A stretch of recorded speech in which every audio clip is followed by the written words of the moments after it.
時寿屋ショップ新キャンペーンが開催決定。寿屋の秋葉原館立川本店大阪日本橋で伊豆産地商品の限定キャンペーンがあるみたいです。Bonjour à tous. Eh bien non, vous n'êtes pas sur Disney Channel, vous êtes bien sur les chroniques du blindage.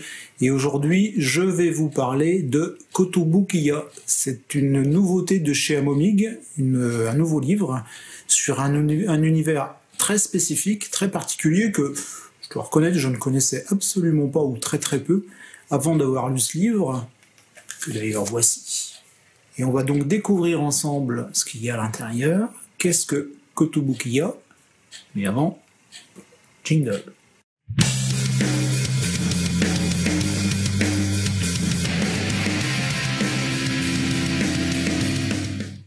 Alors, Kotobukiya, qu'est-ce que c'est? Eh bien, Kotobukiya, à l'origine, c'est un magasin de jouets créé au Japon en 1947. Bien vite, ce magasin se diversifie et commence à commercialiser des maquettes, pour ensuite devenir un véritable spécialiste de la figurine, mais pas de la figurine comme nous, on peut l'entendre en Europe, mais plutôt de la figurine de jeu, de la figurine issue de l'univers du Japon, de l'univers japonais, l'univers des mangas. Et donc, depuis quelques années maintenant, Kotobukiya commercialise de nombreuses figurines sous licence. Alors, pour ne citer que les plus connus, ce sera DC Comics, ce sera Marvel, ça sera Star Wars, etc., etc. Kotobukiya, c'est aussi un site internet sur lequel vous allez pouvoir retrouver l'ensemble de la production. Donc il y a énormément de figurines, dans énormément de thèmes. Comme je l'ai dit en préambule, faut vraiment être un spécialiste pour vraiment appréhender l'ensemble de la gamme. Il y a des figurines qui ressemblent peut-être un peu plus à des poupées, enfin pour les gens qui sont vraiment typés maquettes plastique. Par contre, effectivement, il y a quand même des choses plutôt intéressantes. Donc comme je l'ai dit tout à l'heure, au niveau des robots, par exemple, il y a des choses sympas pour lesquelles on peut quand même s'éclater en termes de peinture. Puisque là, on a libre cours à son imagination. Kotobukiya, c'est aussi une chaîne YouTube. Alors sur laquelle il y a énormément de vidéos, beaucoup de petites vidéos promotionnelles.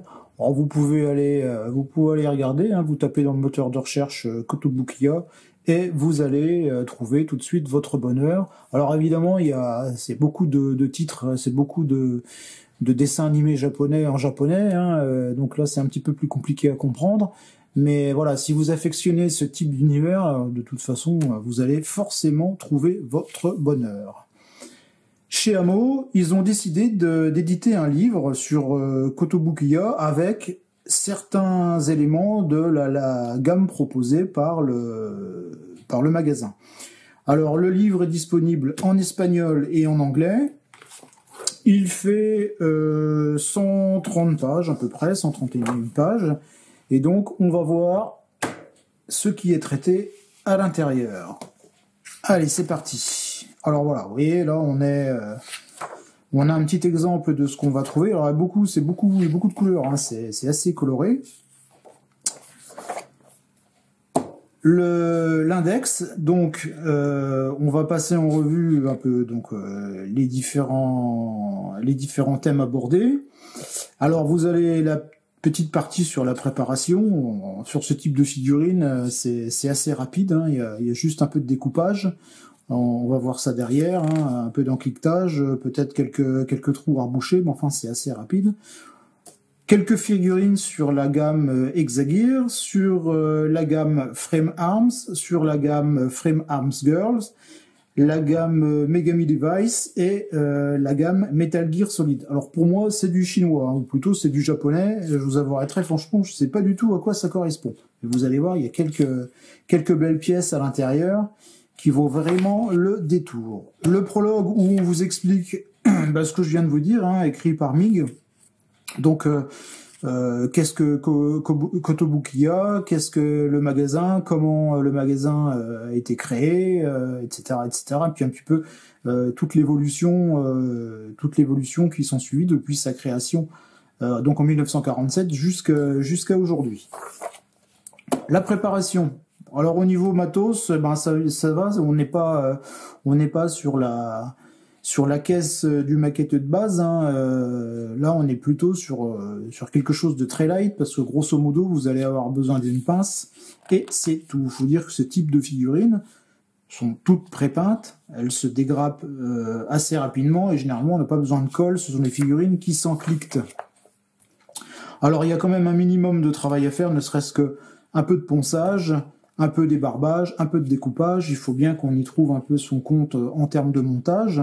Mais enfin, on arrive vite au résultat final. Alors, si vous n'êtes pas maquettiste, vous pouvez très bien laisser les figurines en l'état. Hein. Elles sont donc, je disais, prépeintes ou tout du moins les couleurs sont moulées lors de l'injection.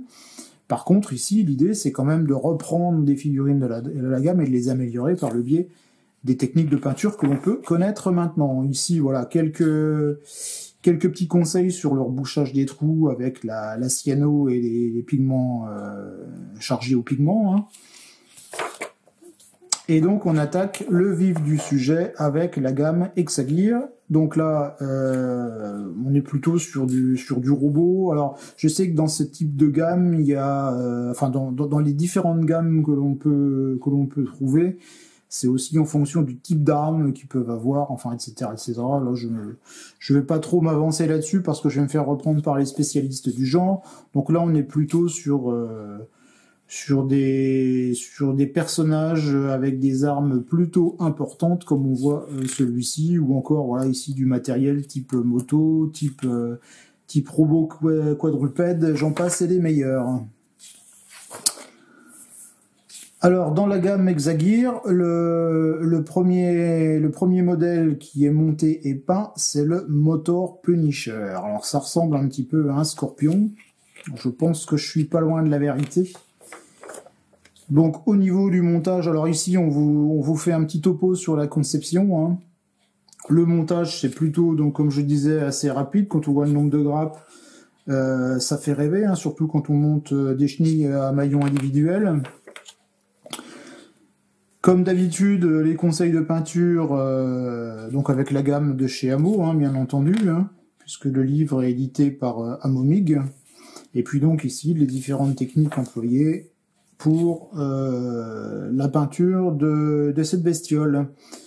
Alors ici, vous voyez, par exemple, moi ça me fait un peu penser à ce qu'on peut faire sur des tuyères d'avion, enfin, ou des choses comme ça. Faut dire que les techniques qu'on utilise ici, il n'y a rien de nouveau, hein, c'est juste des techniques connues, mais qui sont mis un petit peu à la sauce du thème, et les couleurs utilisées sont aussi à la sauce du thème. Hein. On voit ici, on a des violets, enfin on a des couleurs qu'on utilise assez rarement lorsqu'on fait du blindé ou de l'aviation. Surtout quand on fait du blindé. Peut-être au niveau aviation, c'est un petit peu plus coloré. Voilà, donc on poursuit avec cet engin. Donc à chaque fois, bien sûr, lorsque l'article est terminé, on a une ou plusieurs pages de photos présentant l'engin sous différents angles. Donc en plus, ce qu'il faut savoir, c'est que sur cette gamme de figurines, hein, c'est généralement des figurines qui restent mobiles. Donc vous voyez, on peut les replier, les déplier, etc. Ensuite, on passe sur le Pawn A1. Alors lui, par contre, il me fait un petit penser à un chevalier du Moyen-Âge. Donc avec son armure rutilante. Par contre, là, au niveau de l'épée, c'est pas ce qu'on faisait chez nous au Moyen-Âge. Hein. Là, on est déjà sur des choses qui sont un petit peu plus modernes. Et donc, voilà, présentation un petit peu de la figurine, de la conception. Qu'est-ce qu'on va trouver dans la boîte? Donc, vous voyez, hein, c'est assez rapide. Encore une fois, en termes de montage. Et puis derrière, on attaque tout de suite la peinture. Alors, ça peut être sympa pour les gens qui n'ont pas trop envie de se casser la tête avec du montage. Hein. Là, on arrive vite à la peinture. Hein. Voilà, donc ici, les différentes techniques de vieillissement pour la peinture de l'armure. Et chose extraordinaire, c'est que cette figurine complète la figurine précédente pour obtenir cette figurine complète. Donc, en fait, la première figurine constituait une monture pour notre chevalier. Blockbuster Los Angeles, toujours dans la gamme Hexagear. Donc là, cette fois, on est plutôt sur quelque chose qui ressemble un petit peu aux motos de la guerre des étoiles, hein, avec surtout à ce niveau-là. Et sur un rouge qui est plutôt sympa et bien délavé, bien écaillé. Hein. Voilà, donc au niveau du montage, encore une fois, c'est du rapide. On passe à la peinture. Ici, un petit pas à pas sympa pour vous expliquer comment on peut reproduire des éclats dans une verrière. On continue avec la peinture. Donc là, on passe sur de la peinture à l'éponge. Ensuite, là, on est vraiment sur de l'éclat très prononcé. Et donc, voilà la bête une fois terminée. Donc, c'est plutôt sympathique aussi. Là, on dirait plutôt une araignée, je dirais. Tout à l'heure, on était plutôt sur du scorpion. Donc, voilà, je pense que les concepteurs partent d'insectes existants pour réaliser les modèles. Ensuite, on passe sur une base. Là, on n'est plus sur la figurine. On passe sur une base qui accompagne une figurine réalisée par MIG. Donc là, on est sur un canal, comme on en voit aux États-Unis à l'intérieur des villes. Hein. Ce sont souvent les canaux. Il y a beaucoup de films qui sont tournés là-dedans d'ailleurs. Souvent les canaux qui sont plus ou moins secs. Enfin, il reste toujours un petit peu l'eau, comme on le voit ici sur la photo, au milieu. Donc ce sont des canaux bétonnés. Et donc là, on est sur une phase un peu futuriste. Canal abandonné avec de la végétation qui pousse et des graffitis. Donc voilà, Mig nous explique un petit peu comment il a réalisé tout ça. Donc toujours avec son style bien particulier, son style à lui. Donc vraiment détaillé étape par étape. Voilà, donc on retrouve ici la maquette qu'on a vue précédemment avec une figurine qui a été ajoutée.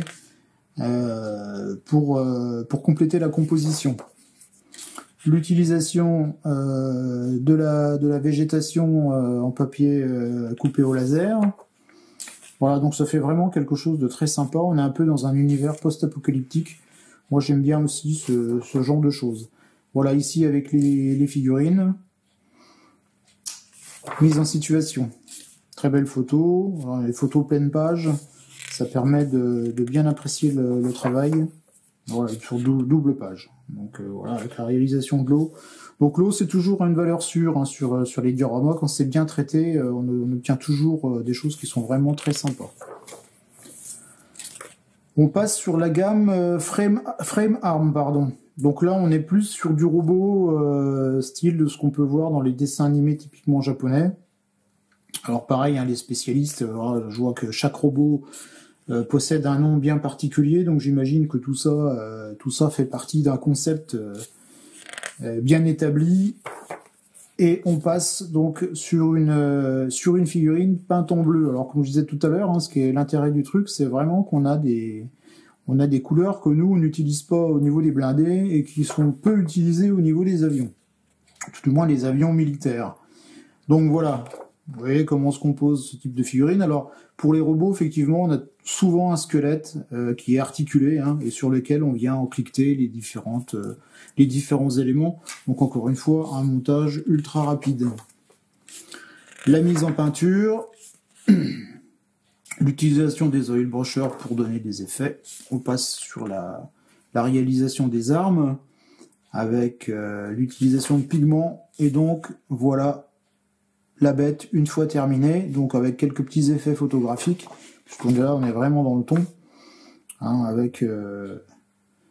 avec cette figurine de robot.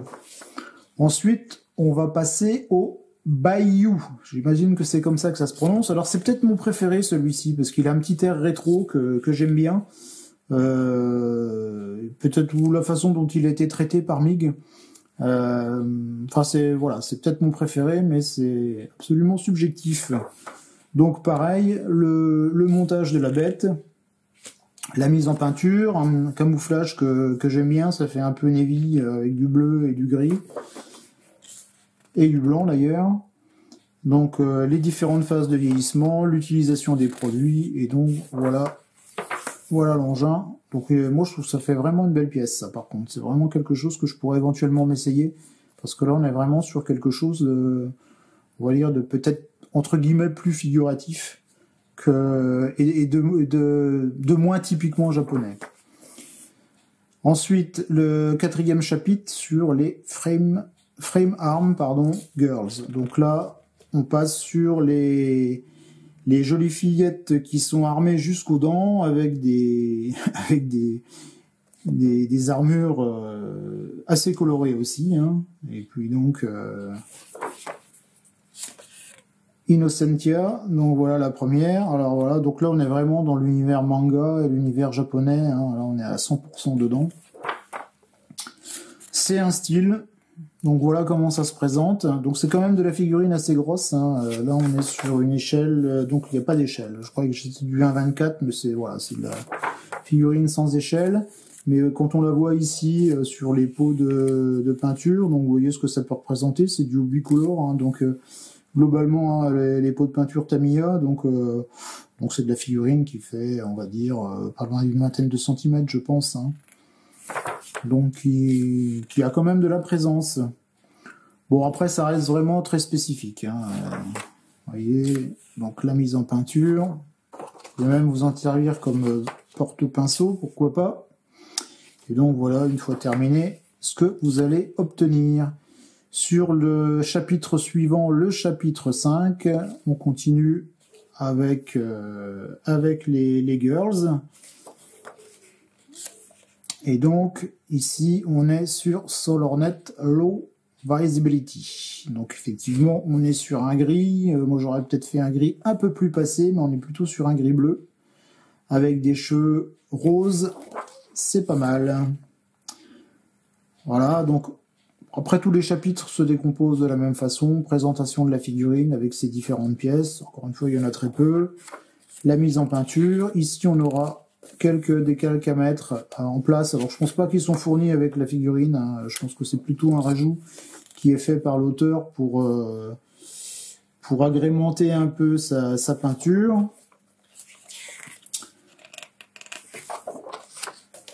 Avec un très joli casque.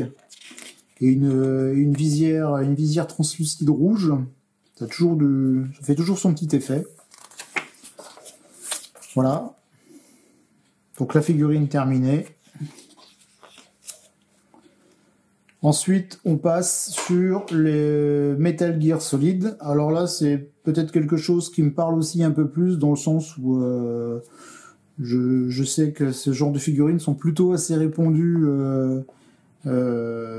dans les magasins de jouets. Ce sont des choses qu'on est peut-être plus à même de voir ici ou là. Alors, premier montage. Alors là, on est vraiment sur voilà, quelque chose ça rejoint un petit peu le robot dont je vous parlais tout à l'heure, que je trouvais peut-être un peu plus à mon goût. Celui-ci aussi est un peu plus à mon goût parce que voilà, il est peut-être plus représentatif de quelque chose et moins connoté univers manga japonais. Non pas que je n'aime pas ça, hein, c'est pas ça, mais je suis pas trop de cette génération-là. Donc là, peint par José Luis Lopez. Donc voilà, on pourrait faire pire en termes d'auteur. L'échelle 1/100. Alors je sais pas si ça veut véritablement dire quelque chose, mais bon, peu importe. Donc voilà, José Luis vous propose un pas à pas sur la mise en peinture de cette pièce qui, au demeurant, est magnifique. Et donc, il arrive véritablement à en tirer le meilleur. Voilà, donc ici, avec un dessin qui représente la pièce terminée. Et donc ici, ce sont des photos. Voilà, donc c'est vraiment spécifique, mais éventuellement, ça peut être quelque chose d'assez sympa à réaliser. Encore quelques plans. Alors c'est vraiment, on voit en termes de qualité de peinture, là on est vraiment sur quelque chose de très poussé, hein. Voilà, j'en ai terminé avec la présentation de cet ouvrage qui est chez Amo, vraiment quelque chose de spécifique, hein, puisque là on est toujours, on va dire, dans l'univers de la maquette, mais on est vraiment sur un créneau très particulier. Voilà, j'espère que vous avez découvert comme moi l'univers Kotobukiya. Alors, pour les plus jeunes peut-être, ou pour les vrais spécialistes, ce sont déjà des choses qui parlaient. Pour moi, pas du tout, hein. J'ai vraiment découvert quelque chose de nouveau. Bon, il y a des choses quand même qui sont intéressantes, même pour un vieux briscard comme moi qui est habitué à monter des blindés. Au niveau des robots, il peut y avoir des choses qui sont plutôt sympas et sur lesquelles on peut plutôt bien s'éclater au niveau peinture.